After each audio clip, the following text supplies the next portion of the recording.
신명기 18장 우리 1절과 2절 한 목소리로 같이 주님의 은혜를 구하면서 함께 봉독하겠습니다.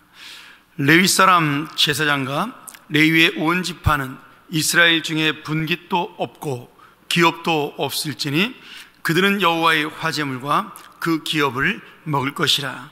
그들이 그들의 형제 중에서 기업을 가지지 않을 것은 여호와께서 그들의 기업이 되심이니 그들에게 말씀하심 같으니라.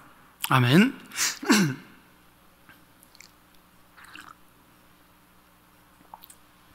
오늘 이 말씀은 우리가 잘 아는 신명기에 레위인을 하나님께서 책임져 주시겠다라는 그런 말씀입니다.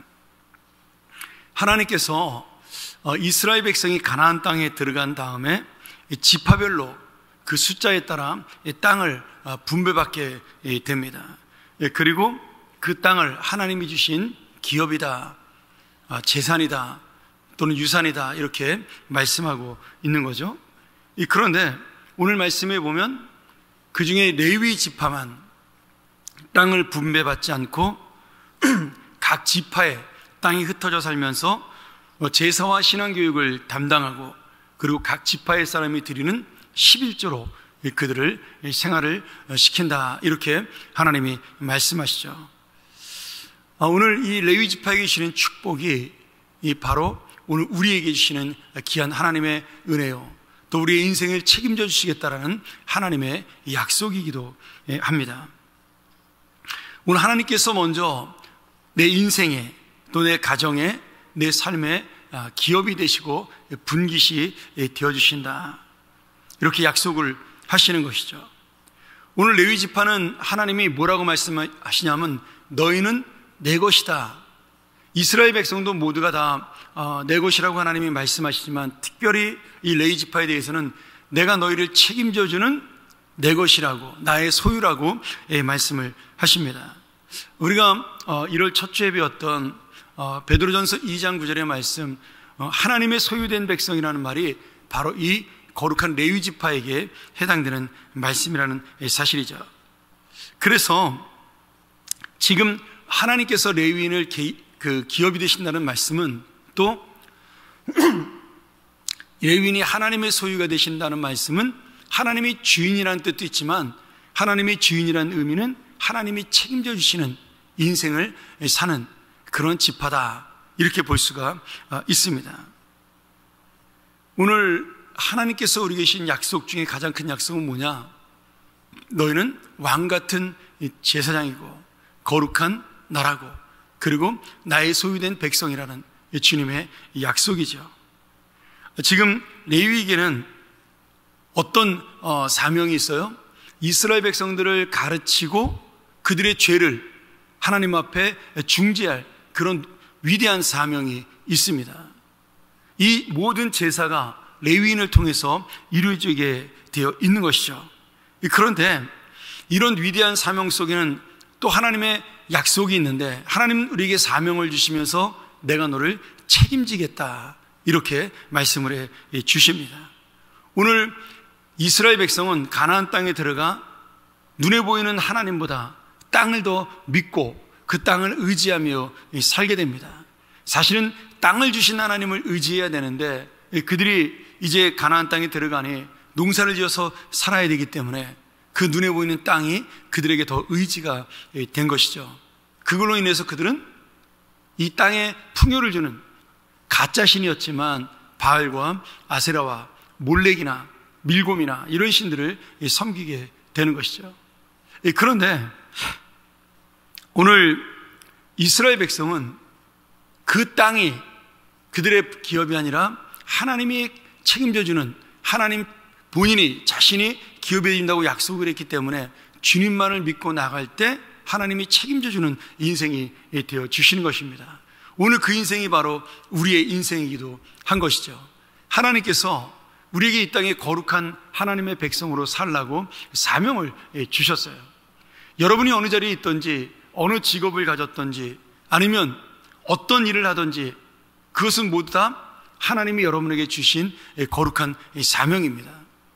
이 목사만이 이 거룩한 사명을 받은 자가 아니라 여러분 모두가 있는 자리가 하나님의 거룩한 땅이 되고 하나님의 거룩한 장소가 되고 하나님의 거룩한 직업이 되고 하나님의 거룩한 이 가정이 되는 것이죠.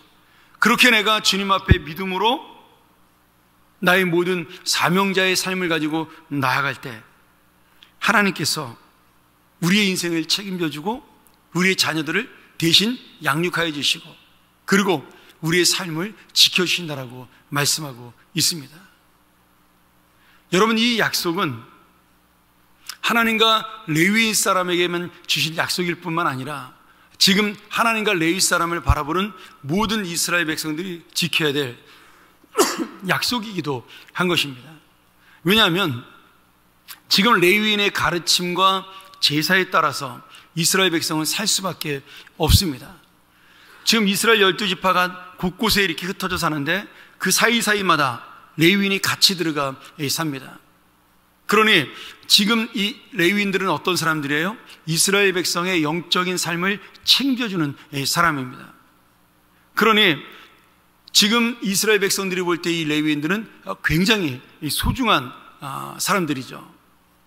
자신들이 한 주간 동안 하나님 앞에 열심히 살다가 안식일날 주님 앞에 예배할 때 이 레위인들을 통해서 영적인 새 힘을 얻고 또 다른 일주일에 살아갈 힘을 얻게 됩니다.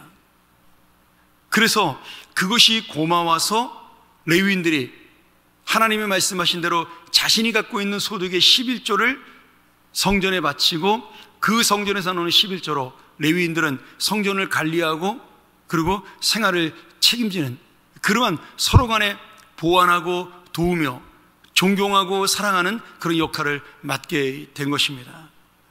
여러분, 목사님들의 그 사례비를 왜 월급이라고 하지 않고 사례비라고 말씀을 하겠어요? 그것은 돈을 말하는 것이 아니고 우리나라만의 그 좋은 전통이죠. 그 목사님들, 교육자들에게 주는 사례비는 월급이 아니라 그들의 사명과 사역에 대한 감사함으로 내 영혼을 돌보는 자에 대한 감사의 마음으로 드리는 최소한의 생활비이기 때문에 그것을 우리는 월급이라고 하지 않고 사례비라고 하는 것입니다. 근데 이 단어가 굉장히 의미가 있는 것 같아요. 미국에서는 그냥 목사님에게 주는 월급도 셀러리라고 그렇게 이야기합니다.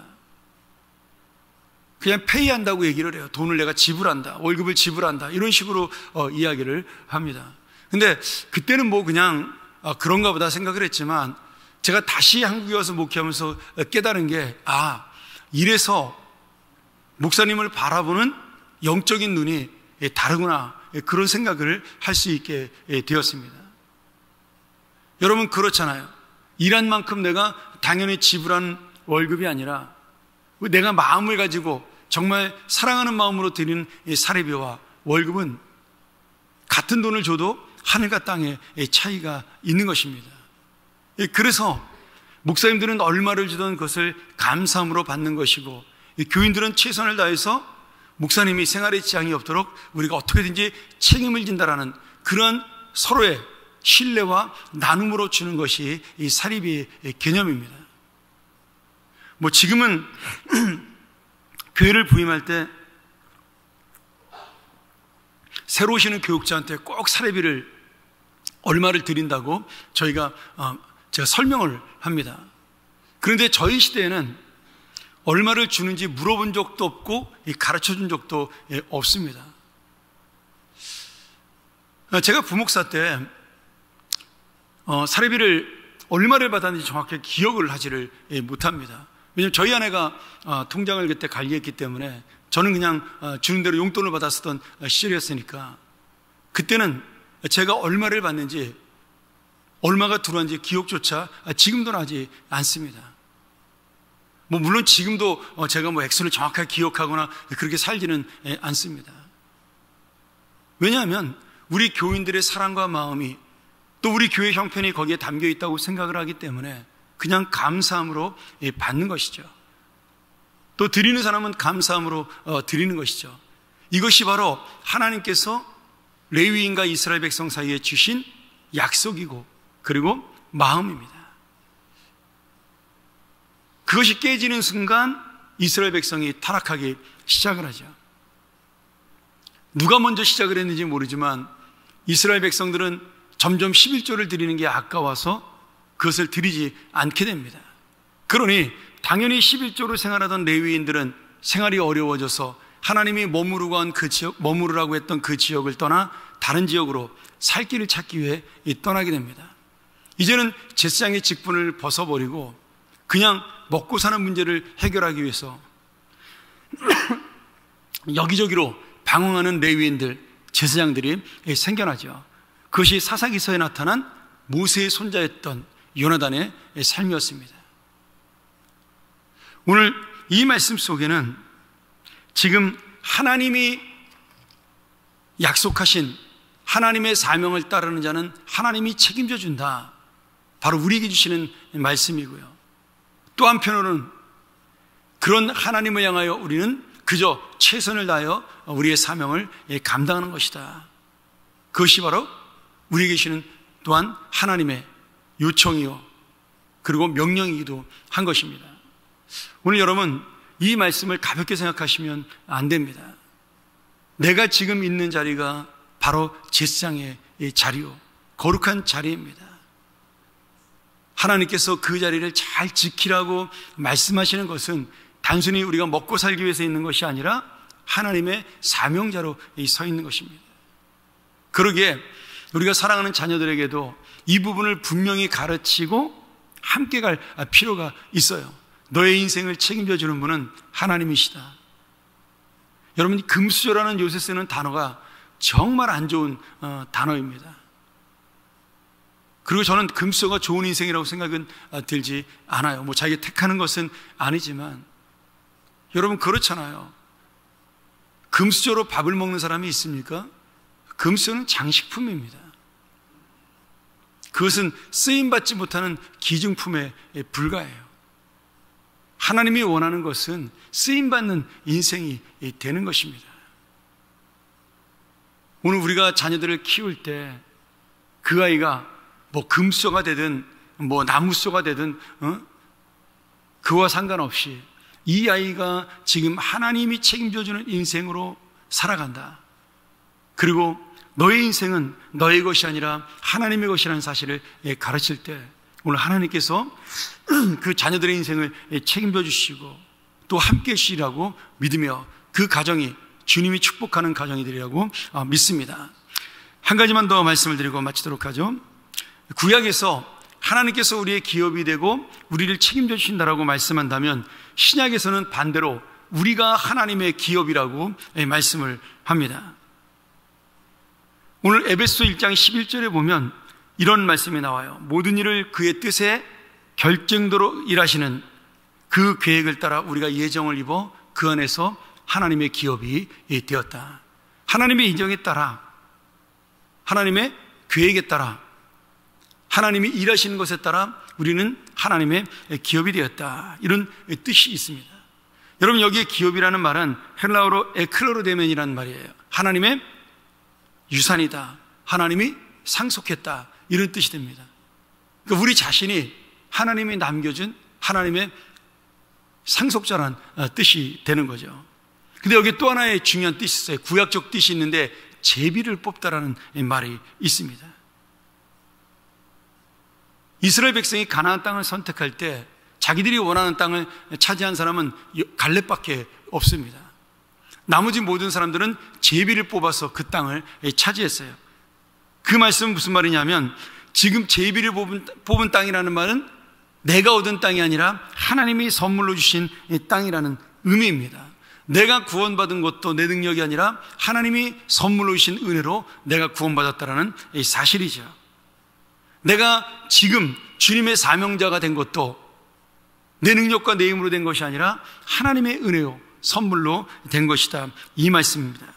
그러니 지금 이 말씀을 문자적으로 해석하면 내가 기업이 되었다라는 말은, 하나님의 기업이라는 말은 하나님의 선택과 사랑으로 내가 오늘 하나님의 귀한 보물이 되었다, 하나님의 자녀가 되었다, 이런 말씀입니다. 여러분, 하나님의 가장 귀한 재산이 무엇이었을까요? 하나님께서 우리를 구원하시기 전에 가장 귀한 재산이 무엇이었을까요? 함께 계셨던 하나님의 유일한 독생자 예수 그리스도였습니다.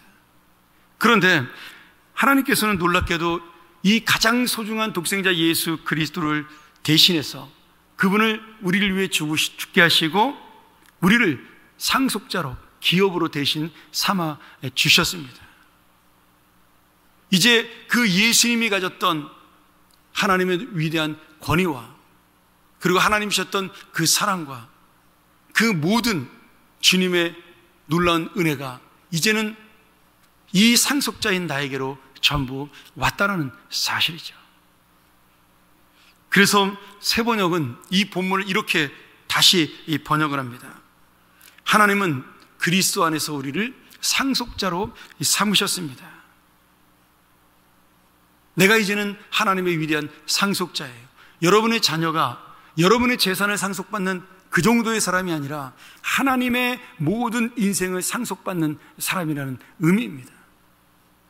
여러분, 이 말씀을 기억하셔서 오늘도 내가 이 땅에 눈에 보이는 기업으로 또 자랑할 수 있는 눈에 보이는 어떤 물질로 내가 주님 앞에서 만족하고 기뻐하는 것이 아니라 그 모든 것을 허락하신 하나님께서 나와 함께 있다는 이 사실 때문에 기뻐할 수 있고 내가 하나님의 자녀로 하나님의 상속자로 살아가는 것 때문에 이 땅에서의 삶을 정말 하나님의 은혜로 감사하며 살아가는 귀한 삶이 되기를 간절히 축원합니다.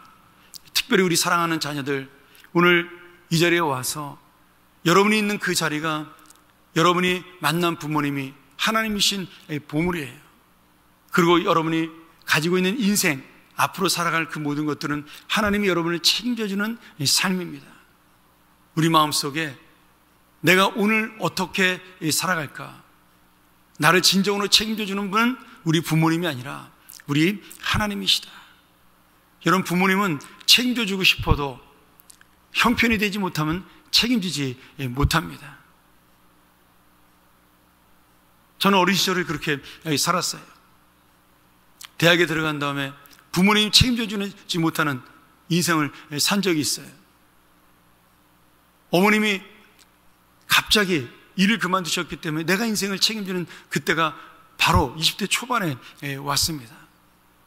사람은 아무리 나를 사랑해도 자신의 한계를, 자신의 무능함과 자신의 약함 때문에 완전히 당신의 자녀라 할지라도 책임지지 못합니다. 그런데 주님은 달라요. 주님은 우리의 모든 것을 책임져 주시고 끝까지 함께 주십니다. 우리가 나의 인생을 책임져 주시는 하나님, 나를 당신의 모든 것을 물려주시는 상속자로 삼으신 하나님의 그 은혜를 기억하면서 내가 바로 그런 하나님의 자녀라는 사실을 생각하고 오늘도 이 힘들고 어려운 세상 속에 내가 평안을 누리지 못하는 것처럼 그렇게 하루하루를 만나는 인생 속에 다시 한번 주님의 은혜를 붙들고 살아가는 우리 귀한 하나님의 사람들이 되고 또 오늘 함께 온 우리 하나님의 귀한 자녀들이 되기를 간절히 축원합니다. 우리 함께 다시 한번 이 말씀을 의지하면서 기도하면 좋겠습니다.